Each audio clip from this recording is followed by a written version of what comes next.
Okay, folks, if you've seen my previous videos for my review of the book The Future by Stefan Molyneux, you're probably kind of wondering why I'm not giving you a PowerPoint presentation today like I've given you in the past. And let me just give you a quick recap of where we ended off with the last video. The last video I covered exclusively Chapter 12, which was a negotiation of sorts between the leader of the Civ, which is the futuristic civilization that Molyneux paints as the perfect society, or the nearest thing to perfection you can get, and these survivalists who basically live out in nature, live according to the old ways, and they are confident that civilization and this Civ are going to collapse back into the Dark Ages again someday, inevitably.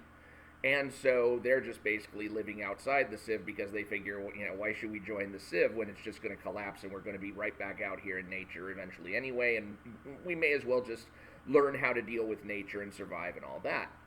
And so at the end of Chapter 12, after making the proposition that he can prove to the survivalist leader that the Civ is actually a permanently sustainable civilization on account of how they raise their children properly as opposed to how everybody else has done it in the past, which is just, completely wrong. Their parenting strategies essentially breed a better kind of human being who is actually capable of sustaining civilization indefinitely into the future. And so at that point, the survivalist leader, who realizes he doesn't have anywhere near the kind of technology to say no to this civilization, says, okay, well, take me on a tour of your Civ, and if I think that you're right in your arguments, if everything looks like it can be a permanently self-sustaining civilization, then we'll join you. We'll fold ourselves into the Civ, and it's all hunky-dory. And I have no idea what the result is supposed to be, as far as if he decides that it's all BS and the Civ is eventually going to collapse into a state of nature eventually anyway. Is the Civ just going to take them over? That's what it seems like they're capable of doing, so why wouldn't they do it?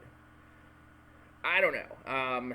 In any case, watch that previous video if you need more information than this. The point being is that from this moment, what I expect to see in Chapter 13 is this tour commencing. Either that, or preparations being made for the tour commencing, or perhaps the leader of the Civ, David, will be discussing his things with his daughter, who had to sneak off in order to find this survivalist tribe without his permission. And so, see about the resolution of the conflict that grew between them, unknowns to him, that led her to go off and try to find these people. And that, address those basic emotional issues that are raised during the negotiations, because the survivalist leader points out the girl and says, hey, I actually think she came out here because she wants to join us.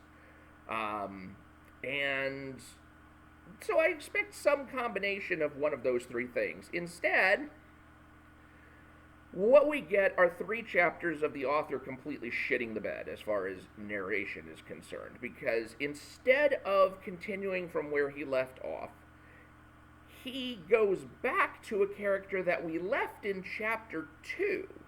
No, Chapter 1. Well, Chapter 1 and Chapter 2. Because if you go back and you watch those first 2 chapters, the book starts by recounting the stream of consciousness narration of biographical recollections of the former president of the United States, Louis Staton, as he's being revived by the leader of the Civ from his cryogenic sleep that he went under hundreds of years ago. So this guy's basically been Rip Van Winkling for the last few centuries, and he's about to wake up in what he thinks is going to be a society based on the principles of power and domination that he learned throughout his adult life, and which catapulted him up to being the most powerful person on the planet. And what he's going to discover instead is that this future society is built on exactly the opposite kind of principles, and so he's going to wind up getting a comeuppance. He doesn't know that yet, of course.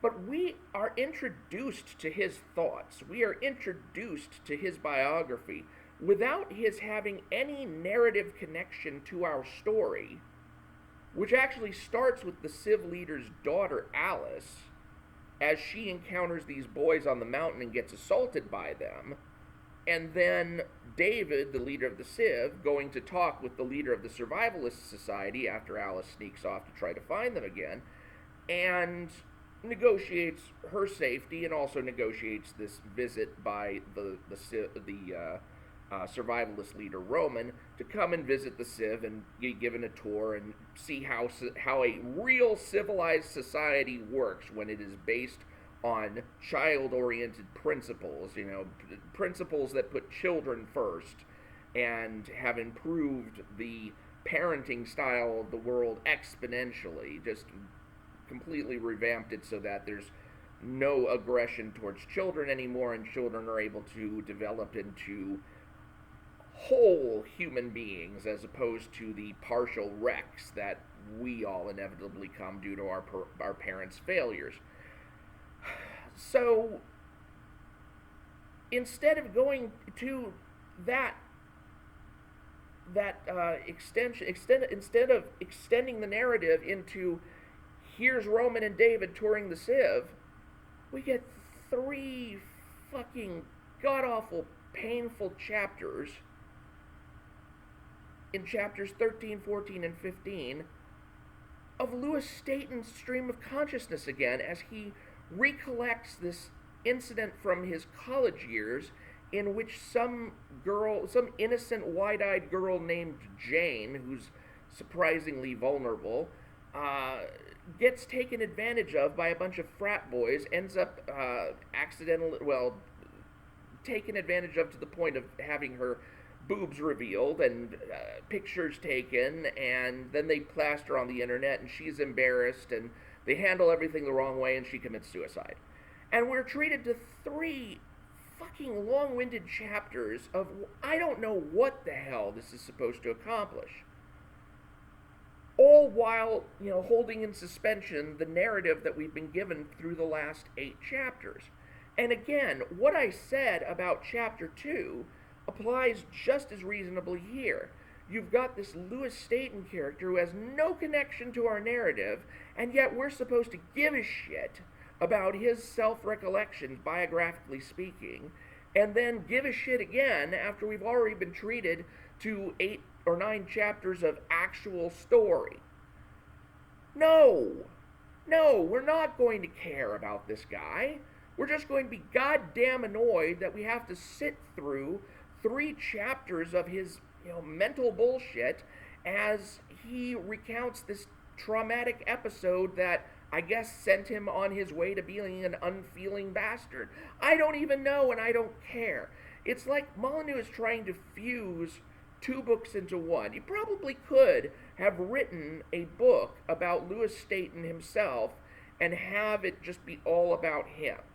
That would have been a potentially decent book on its own, without having to go through all the cryogenic sleep bullshit and all the stream of consciousness bullshit. You could actually just see, here is a person who is raised on the path to power, and here is all the damage done to him along the way, and make it an analysis of society as we understand it today, and all of its failings, and all of its miswirings, and what it does to people. All of that stuff could have been handled, but it should have been handled in some other book completely.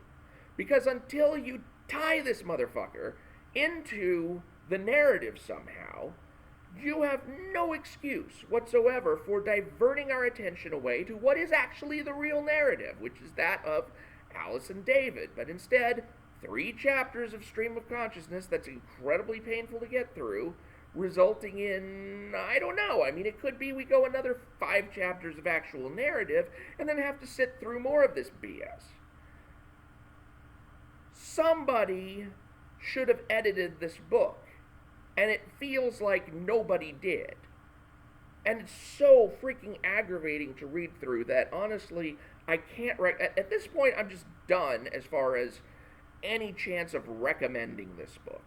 There is no amount of good stuff that can come from this point forward that would lead me to recommend this book at this point. It can't make up for the mistakes of this whole Lewis Staton storyline. Now, it could be that at some point in the future he's going to find a way to actually tie this in a meaningful way. I'm not discounting that possibility, but it's too fucking late.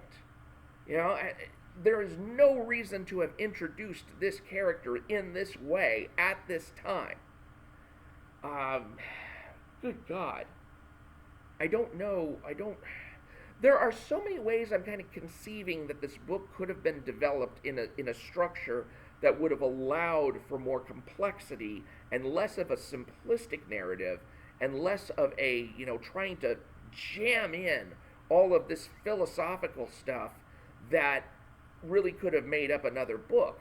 For example, how about, as David is trying to find his daughter, he's also dealing with the fact that the Civ has discovered the tomb, so to speak, of Lewis Staton, and now he's got to have his attention divided between his missing daughter and reviving this character. All of a sudden people are beating down his door and competing for his attention. Have some sort of divided goals at that point. And then, this Lewis Staton character, why not involve him in the tour of the Civ, since David's doing this tour for Roman, who is the survivalist leader? Why not get Staton involved and see if Staton could be like the person who's going to present steelman arguments against the Civ and against the possibility of its being self-sustaining? Have David and Staton be like the angel and devil on Roman's shoulder. And maybe something like that is going to come in the later chapters. I'm just saying that it's too late now, because I've had fully 5 chapters 1, 2, 13, 14, and 15, of such distracting, nonsensical, stream of consciousness, word blorp, that I don't really want to read anymore, and I would never recommend this book to anybody at this point, which is sad, because I've read, or at least listened via audiobook, to some of Stefan Molyneux's earlier works, and he is capable of writing a really good novel, but to think that this is supposed to be his magnum opus on the level of Atlas Shrugged is just laughable at this point. It fails utterly, because you can't hold the reader's attention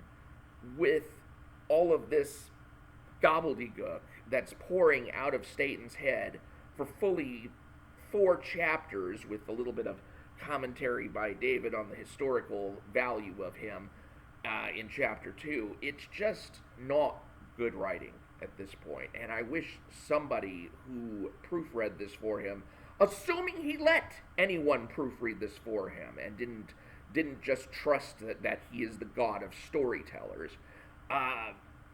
whoever edited this, if anyone, should have leveled with him and said, dude, no, publish this and you're going to absolutely fall on your face. Because that's what the book does. It falls right on its face at this point, and I'm so disappointed. And I am just, I may have a couple, maybe a few more review videos. There's still like 250 pages left in the book. I'm only on chapter 16 at this point, and I think I've made it through 16. Maybe I'm on 17, or did I get all the way through 19? Because I have been reading ahead some to try and see whether or not there's anything really worth recounting, because I almost don't want to use this book as a platform for Molyneux's ideas, because they are better saved for some other forum. Maybe his own live streams. Maybe he can go through his book and explain this someday, and in a way that would be ultimately more entertaining than the book itself has proven to be. Because I'm looking at this thing and I'm just thinking, oh God, do I really need to read the remaining 250 pages of it? And I guess this is one of those times when I don't know whether to thank or curse my OCD, because I know I will. I'm going to probably, be retching at every, minute of it. Well, no, not really, because if he had left out these 3 execrable chapters, I would not have much cause to complain. He would be going straight from there into chapter 16, which actually does start the tour with David and Roman, although I'm still like, what the hell happened to Alice, and why is it that we don't see any conflict resolution of that? I just feel like he didn't have anybody read this book, and he just decided, I know what I'm doing. I've written so many novels that, I don't need an editor for this. I don't know what to say about it, other than you are not going to find the equivalent of Atlas Shrugged in this particular book. Maybe he's got another book out called The Present, which is a prequel to this book, The Future, and at some point I will download and read that as well. I mean, it's my OCD again. But I'm curious, and we'll see if that turns out to be a good book. But this one sure as hell didn't so far. And what has been bad with it makes it irredeemable from this point forward, and I won't be recommending it. However, I may still make a few videos if it turns out that there's something worthwhile about it. I'm leaving that entirely up to me, so we'll see how long this playlist extends. Up to this point, up to chapter 12, I can't say it was that good of a book, but at least it was holding my interest. And at this point, I just want to plow through it. I want to absorb what I can, and then just pass on to the next book. Something less stodgy and convoluted, like you.